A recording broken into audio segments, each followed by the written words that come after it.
به نام خدایی که از شدت حضور ناپیداست. درود میفرستم خدمت همه شما دوستان و همراهان من در کانال راز. امیدوارم حالی خوب، دلی پر امید، لبی خندون، دلی خوش داشته باشی و کلن همه چی رو وفق مرادت باشیم. از خدا میخوام که کمکمون کنه فاصله این دور برگردونایی که لازمش داریم بعضی موقع که اگه یه مسیر رو اشتباه رفتیم کم باشه.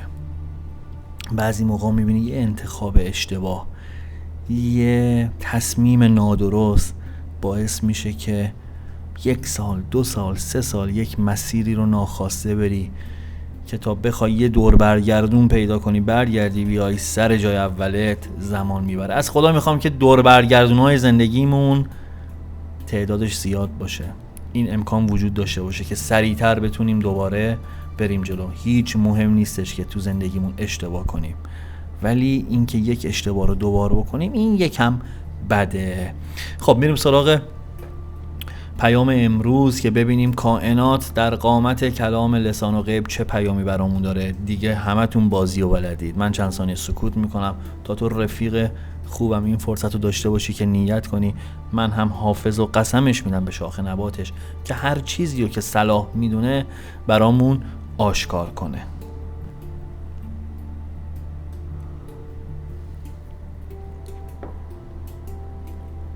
خب اگه نیت کردی پس الان وقتشه که بریم سراغ غزل.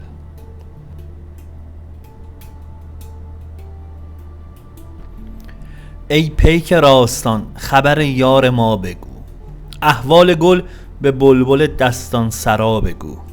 ما محرمان خلوت انسیم، غم مخور با یار آشنا سخن آشنا بگو.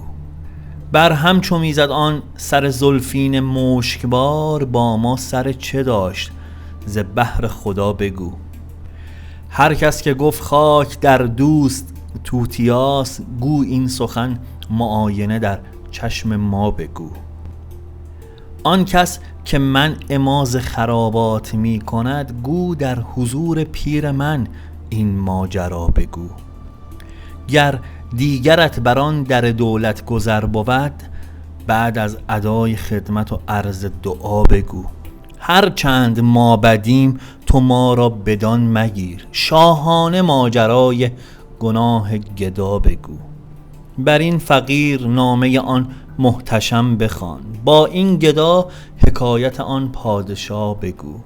جانها ز دام زلف چو بر خاک می فشاند، بر آن غریب ما چه گذشت ای صبا بگو. جان پرور است قصه ارباب معرفت، رمزی برو بپرس حدیثی بیا بگو. حافظ گرت به مجلس او راه می دهند، می نوش و ترک زرق ز بهر خدا بگو. به به این غزل.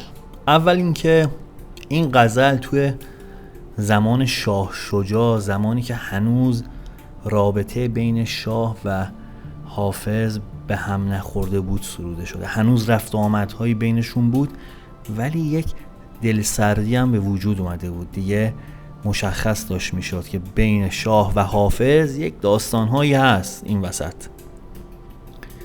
طوری که حافظ توی بیت آخر این غزل با یک دندگی و علم به این موضوع به خودش خطاب میکنه. میگه اگه یه بار دیگه هم تو رو به مجلسش راه داد، نکنه یه وقتی تظاهر به تقوا کنی باز هم شراب بنوش و پرده ریا و دورنگی رو از هم بدران. یه همچین شخصی بوده، یه همچین افکاری و سیاستی داشته اون موقع حافظ. ولی جدا از این افکار شخصی که داشته، یک ارادت خاصی و دوستانه و صادقانه هم نسبت به شخص خود شاه داشته، جدا از سیاست‌های کلی که حالا حاکم بر فضای جامعه اون زمان بوده. طوری که توی یه بیت دیگهش به باد صبا خطاب میکنه و از اون میخواد که از احوال پادشاه برای او یه نکاتی رو بازگو کنه و این مطلب رو میرسونه که حافظ حس کرده بوده که در دعوتش به مجالس انس یه تأخیری به وجود اومده دیگه، مثل همیشه نیستش که هم دعوت می شده هم جایگاه خاصی پیش شاه داشته. و حافظ می‌فرماید که ما محرمان خلوت انسیم، غم مخور با یار آشنا سخن آشنا بگو. و پیامی که حالا بخوایم از دل این ماجرا بکشیم بیرون که با شرایط امروز من و تو همخونی داشته باشه، باید اینو بگم که کسی، چیزی، مکانی که صمیمانه طالبش هستی باهاش خیلی فاصله داری. این فاصله حالا میتونه به لحاظ فرهنگی باشه، میتونه به لحاظ مسافت باشه، میتونه به لحاظ طرز فکر باشه که بین تو و اون شخص یا اون چیز وجود داره. ولی مژده‌ای در این پیام هست، این که با صبر و حوصله این فاصله کم میشه، طوری که به مراد دلت میرسی. پس حوصله کن، جای هیچ نگرانی نیست. یک استعداد خاص یا یک مهارت ویژه‌ای داری که این زبان زده بین دوستان، بین اطرافیانت. مهم نیست که تو مردی یا زنی، مهم اینه که باید بدونی که به مراد دلت میرسی با صبر و حوصله کردن، با تلاش کردن، با آگاهی داشتن نسبت به امور اطرافت. بهار زندگی میوش کامیابیه. تو دل پیام میگه که نوید یک آینده درخشان رو بهت میدم، به شرط این که اراده رو همراه با علاقه، همگام با تلاش داشته باشی. و این ستا رکن اصلی فعالیت‌های ذهنیت باشه.